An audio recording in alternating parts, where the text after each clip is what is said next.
नमस्कार, स्वागत करती हूँ शेर दिल के एक और एपिसोड में। और इनकी कहानी क्या ही बताऊं। अचानक से मेरे आंखों के सामने एक रील के जरिए ये प्रस्तुत होती हैं और मैं देखती हूँ कि एक लेडी अमेरिकन हाउस होल्ड में किचन में उनके खाना बना रही है और आवाज पूरी इंडियन वाली, एक से बढ़कर एक डिलीशियस फूड आइटम्स बना रही है। मैंने सोचा क्यों ना इनसे बात किया जाए और पता किया जाए कि आखिर ये कर क्या रही है अमेरिका में। पता चलता है कि ये देसी हैं, दिल्ली की रहने वाली, लेकिन अमेरिका में अलग अलग घरों में जाकर डिलीशियस खाना बनाती हैं, सबका पेट भरती हैं। आज शेर दिल पर हाजिर है Saraswati Kumar, all the way from America. शेर दिल विद स्मृति। सरस्वती जी, बहुत बहुत स्वागत करती हूँ। सबसे पहले तो आपका नाम वाकई बहुत ही अच्छा है, बड़ा ही प्यारा नाम रखा है आपका माँ बाप ने। दिल्ली की रहने वाली हैं आप, लेकिन अमेरिका जाने का सपना कैसे पूरा हुआ? अमेरिका आने का सपना ऐसा पूरा हुआ, पहले मेरा बेटा इधर आया पढ़ने के लिए, तो उसने मुझे रिस्पॉन्सर लेटर भेजा था, पढ़ता था इधर, तो उसकी वजह से मेरा टूरिस्ट वीजा लगा। ये समझ लो फॉल में उसने लगा दिया। उसका कोई इरादा नहीं था जो भाई हाँ मम्मी इधर आए और मम्मी मेरे साथ रहे, ऐसा कुछ नहीं था। बस फॉल में उसने वीजा लगवा दिया, मैं आ गई। आने के बाद मुझे इधर बहुत ज़्यादा संघर्ष का सामना करना पड़ा, जो कि मेरी ये पर्सनल बात है अपने फैमिली के बीच में, जो मैं अभी नहीं बोलना चाहती हूँ कुछ। मैं बहुत ज़्यादा यहाँ पे आके संघर्ष का सामना करा, अभी जाके धीरे धीरे अब जाके सेटल हुई हूँ। 4 साल तक तो मैं बहुत परेशान थी। जब मैं इंडिया से आई थी यहाँ, ऐसा लग रहा था फिर से एक नई चीज मेरे लिए शुरू हुआ है, एक नई रास्ता मेरे को तय करना है। मुझे इंग्लिश बोलनी नहीं आती, कुछ नहीं, फिर भी मैंने हिम्मत नहीं हारी।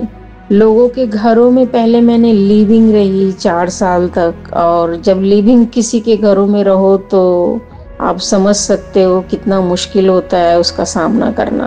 बिल्कुल समझ सकती हूँ सरस्वती जी, बिल्कुल समझ सकती हूँ। एक तो आप अकेली लेडी, ऊपर से एक अनजान कंट्री में रहकर काम करना वाकई तारीफ़े काबिल है।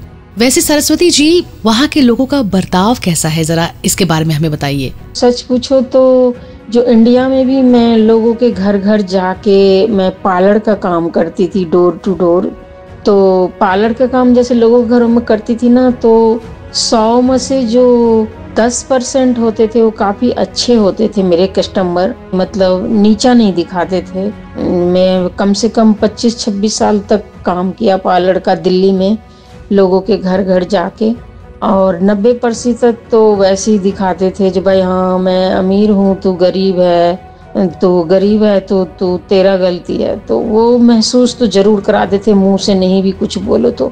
लेकिन अमेरिका में क्या है जो उल्टा है, मतलब जो 90% लोग जो है वो बहुत अच्छे बर्ताव करते हैं। वो मुझे एहसास नहीं दिलाते हैं जो तू गरीब है और हम अमीर हैं, या नीचा नहीं दिखाते हैं कभी भी, बिल्कुल। और वो एक समान मानते हैं। यहाँ सच पूछो तो एक टेबल पे बैठ के ओनर और नौकर बैठ के खाते हैं, मतलब नौकर तो यहाँ बोलते ही नहीं है, एक टेबल पे बैठ के खाना भी खाते हैं, ऐसा एहसास नहीं दिलाते हैं जहाँ तुम नीचा हो। लेकिन 10% अभी भी वो जो इंडियन जो सोच है वो अभी भी रखते हैं वो लोग, कई लोग। तो ऐसा है यहाँ पे। केवल 10%, यानी कि हम कह सकते हैं सेफली कि वो सिर्फ नाम के इंडियंस हैं। नहीं, चलिए ठीक है भाई, अपने इंडियंस तो इंडियंस ही है जैसे भी है। खैर, पेमेंट्स वगैरह सब कुछ ठीक ठाक हो जाता होगा? पेमेंट तो हाथ के हाथ दे देते हैं, मतलब एक होता है ना जो तुमने काम करा, ओवरली काम होता है यहाँ पे कुकिंग का, तो मैं 1-2 घंटे करती हूँ किसी के घर में काम, तो हाथ के हाथ पैसा मुझे मिल जाता है। कभी भी पैसा देने में कोई तंग नहीं करते हैं। जो बोल रही हूँ 10% लोग जो नीचा दिखाते हैं वो लोग भी पैसे देने में तंग नहीं करते। यहाँ पे एक रूल है, किसी का कोई पैसा नहीं मारता, मतलब होता होगा, मैंने सुना है काफ़ी इंडियन स्टोर वगैरह जो होते हैं, ग्रोसरी वगैरह, उन सब में मैंने सुना है कुछ गड़बड़ होता है, लेकिन मैं तो घरों में करती हूँ तो मेरे काम में तो ऐसा कुछ नहीं होता है। गड़बड़ है भाई, सब गड़बड़ है, टांग टूंग जो भी है। आप खुश हैं, आप अच्छे से काम कीजिए, हमें बस उसी से मतलब है। फिलहाल आपसे बातें हो रही है, तो ये बताइए विदेश में रह के देसी टेस्ट ये कैसे ले आती हैं आप? यहाँ जो न्यू जनरेशन जो आई है यहाँ पे, जैसे जॉब करती है, जो आजकल न्यू जनरेशन पढ़ी लिखी होती है बच्चे, तो यहाँ जो जॉब करते हैं तो उनके पास टाइम नहीं होता है कुकिंग करने का। वो इतने ज़्यादा बिजी होते हैं अपने काम में, तो उसकी वजह से यहाँ कुकिंग का लोगों की ज़रूरत होती है। तो फिर मैं कुक करती हूँ ऐसे डोर टू डोर। और घर का स्वाद मैं हमेशा जो कुक करती हूँ, शुरू से मैं दिल्ली में भी अच्छा खाना बना लेती थी, और मैं उनको अपने घर की तरह अच्छे से खाना बना के खिलाती हूँ, बना के आती हूँ मैं उनके लिए। मैं मन में ये एहसास रखती हूँ जो ये लोग भी बिना पेरेंट्स के यहाँ रहते हैं, तो मेरा एज 55-56 होगा, ऐसे कुछ होगा, तो मैं अपने आप को महसूस करती हूँ जो मैं इनसे बड़ी हूँ और इनकी माँ के हिसाब के हूँ, मैं माँ की जैसी हूँ, तो उस हिसाब से मैं इनके लिए खाना अच्छा बना के आती हूँ मैं। तो लोग मुझे पसंद करते हैं। पूरे दिन में मैं रोज का 2 घर 3 घर 2 घर 3 घर 4 घर ऐसे मिल जाता है, तो ऐसे करके आती हूँ। और ज़्यादातर क्या होता है, यहाँ रोज खाना नहीं बनवाते हैं लोग। यहाँ पे अगर एक दिन खाना बनवा लेते तो उस खाने को 3 दिन खाते हैं, 4 दिन खाते हैं। हफ्ते में कोई 1 बार बुलाता है, कोई 2 बार बुलाता है, इस हिसाब से कुक करते हैं। चलिए, कुकिंग की बात तो हो गई, लेकिन सरस्वती जी आप अपने जीवन के बारे में बताइए। आप कैसे पली बढ़ी इंडिया में, फिर जाके अमेरिका में रहना, मतलब इसके बारे में प्लीज हमें बताइए। नन्ही सी बच्ची थी मैं, 5-6 साल के शायद होंगी, तब से लेके और अभी तक मैंने अकेली ज़िंदगी जीती आ रही हूँ। अभी भी अकेली ज़िंदगी है, कोई ऐसा नहीं है जो अमेरिका में आ गई हूँ तो बहुत ज़्यादा मैं वो हो गई। हाँ, लेकिन एक चीज़ है, ऊपर वाला ने मेरे अंदर मेहनत करने की बहुत ज़्यादा वो दे रखा है, जब भाई तुम मेहनत करते रहो। तो अमेरिका आने के बाद मैंने बहुत संघर्ष करा, मुझे पता है मैंने कितना संघर्ष करा, तब जाके मैं ये डोर टू डोर अब कुकिंग का करके आ जाती हूँ। इंडिया में भी मैंने बहुत तकलीफ का सामना करा, अकेली मैं, जो माँ बाप ना होने की वजह से मेरी बचपन अच्छा नहीं थी, जवानी अच्छी नहीं थी, जवानी भी मैंने अकेला ही बिताया। 2 बच्चे के साथ मैंने बहुत मुश्किल का सामना करा अपनी लाइफ को। दिल्ली में मैं रह के काम कर कर के बच्चों को पढ़ाया लिखाया, और जब मेरी बारी आई जो मुझे कुछ मिले वो नहीं मिला मुझे, और बच्चे अपने अपने लाइफ जीने लगे।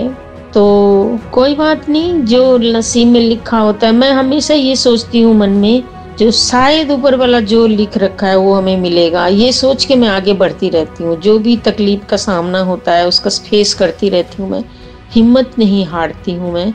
अब मेरी एज हो गई है 57-6 करीब, जो भी है एज हो गया, तो अब कभी कभी लगता है जहाँ शायद अब हिम्मत हार जाऊंगी, अब मुश्किल होगा शायद मेरे लाइफ में, ऐसा महसूस होता है। लेकिन देखते हैं क्या होता है। भगवान जब वो जहाँ तक मुझे लेके जाता है, जो भी मेरे साथ करता है उसको गले लगाने के लिए हमेशा रेडी रहती हूँ मैं। क्या बात है, जबरदस्त जज्बा है आपका। ये जज्बा वाकई सीखने लायक है। हम तो डर जाते हैं अपने आने वाले किसी भी नेगेटिव चीजों से, लेकिन आप खुशी से उसको गले लगाती हैं और फिर लड़ती जाती हैं। ग्रेट। आपकी इस लड़ाई में आपके बेटे ने भी आपका साथ दिया है, इसके बारे में बताइए प्लीज। अब जो है अमेरिका में जो अब मैं रह रही हूँ, तो मेरा एक बड़ा बेटा है, वो इंडिया में था, तो अभी उसको ये 2.5 साल हो गया इधर आए हुए। जब से वो इधर आया है तब से थोड़ा सा लाइफ में बैलेंस आया है मेरा, क्योंकि ये भी जो मेरा बड़ा बेटा है वो पढ़ा लिखा है वो भी, तो जो भी मेरा काम था पेपर वर्क वगैरह सब मेरा बेटा ने करवाया है। और जो मेरा बेटा है वो मेरे लिए काफ़ी मेहनत करा आके, तब जाके मैं लाइफ यहाँ पे थोड़ा सा अब ठीक चल रहा है। मैं अकेले जो थी पिछले 4 साल से 5 साल से, तो बहुत संघर्ष करना पड़ा मुझे यहाँ पे, जैसे कि मैं पहले भी बताया आपको। तो अब लेकिन ठीक है, एक नॉर्मल ज़िंदगी है जहाँ काम करती हूँ, काम पे से घर आती हूँ, और जो काम तो सबको करना ही पड़ता है, कोई भी हो, मैं हूँ और कोई हो, काम करना ही पड़ता है। लेकिन एक होता है जो एक एज में आके तुम रिटायर ले लेते हो, सोचते हो जो भाई बचपन से बहुत काम करी हूँ तो अब बहुत हो गया, अब थोड़ा से मैं रेस्ट कर लूँ, आराम कर लूँ। वो मेरे लाइफ में शायद नहीं लिखा है, पूरी जिंदगी मैंने काम करा, अभी भी हाथ खाली पड़ा है मेरा, कुछ भी नहीं है मेरे पास। लेकिन कोई बात नहीं, ऊपर वाले को जो मंजूर है उसके रास्ते पे चलती रहती हूँ मैं। और मैंने लाइफ में कभी भी कोई ऐसा काम जानबूझ के नहीं करा जो लोगों को तकलीफ पहुंचाए। जो भी तकलीफ मिला मुझे खुद पे मिला, और लोगों ने जो दर्द दिया उसका सामना बहुत करना पड़ा मुझे। और जिसने भी दर्द दिया उसका साथ छोड़ दिया मैंने। मेरे अंदर ये है, जो अगर कोई दर्द देता है लड़ो मत, उसका साथ छोड़ दो। बस ऐसा करती हुई आगे बढ़ती गई मैं। आगे भी आप ऐसे ही आगे बढ़ो, हम सब की दुआएं आपके साथ हैं। कोई सपना है आपका, किसी सुनने वाले तक अपनी कोई आवाज, कोई बात पहुंचाना चाहती हैं आप? मेरा एक सपना है, मैंने जो जिंदगी जिया है बचपन से, वो मेरी जिंदगी के पूरे जो कहानी है, जो सोशल मीडिया पे आए, स्क्रीन पे आए, या सीरियल के रूप में आए या पिक्चर के रूप में आए, मुझे नहीं पता। मेरा एक सपना है, तो अगर मेरी आवाज़ कोई ऐसे इंसान तक आप पहुंचा सको जो मेरे लाइफ के बारे में एक ड्रामा बनाए, सीरियल बनाए, तो मुझे लग रहा है मेरे लाइफ के बारे में लोगों को सुन के, देख के क्या लगेगा। कोई भी जो गरीब माँ होगी ना, जो गरीब लोग होते हैं बहुत ज़्यादा किसी भी कंट्री में, इंडिया में या किसी भी कंट्री में, वो सोच समझ के अपना बच्चा पैदा करेंगे, अपना गरीबी को पहले देखेंगे। जो मैं गरीब हूँ तो बच्चा ना करूँ, एक तो ये लोगों को होगा। मैं बचपन से अकेली हूँ। मेरे पापा, मैं 1-1.5 साल की थी तो गुजर गए थे। जो मेरी माँ थी वो ना के बराबर थी, तो वो रिश्तेदारों के पास मुझे फेंक देती थी। तो उसकी वजह से मुझे बहुत बहुत ज़्यादा तकलीफ का सामना करना पड़ा। दूसरा क्या है, जो मैंने जो गलती करी अपने लाइफ में, तो आजकल के जो लड़कियां, जो गांव खेड़े में कोई लड़कियां होती है, गलती करती है, जो मुझे देख के कोई ऐसा गलती ना करे। तो ये कुछ बहुत ज़्यादा पर्सनल फीलिंग्स है सरस्वती जी की। जो बात इन्होंने कही, अगर आप उससे इत्तेफाक रखते हैं तो इसके बारे में सोचिएगा ज़रूर और अपना ख्याल रखिएगा। फिलहाल सरस्वती जी बहुत बहुत शुक्रिया all the way from America से हमारे इस देसी पॉडकास्ट शेर दिल में शामिल होने के लिए। आशा करती हूँ सही लोगों तक आपकी आवाज़ ज़रूर पहुँचे और आप लोगों को अपनी इस कहानी से इंस्पायर कर सके। आज के लिए बस इतना ही, अगले एपिसोड में फिर होगी मुलाकात।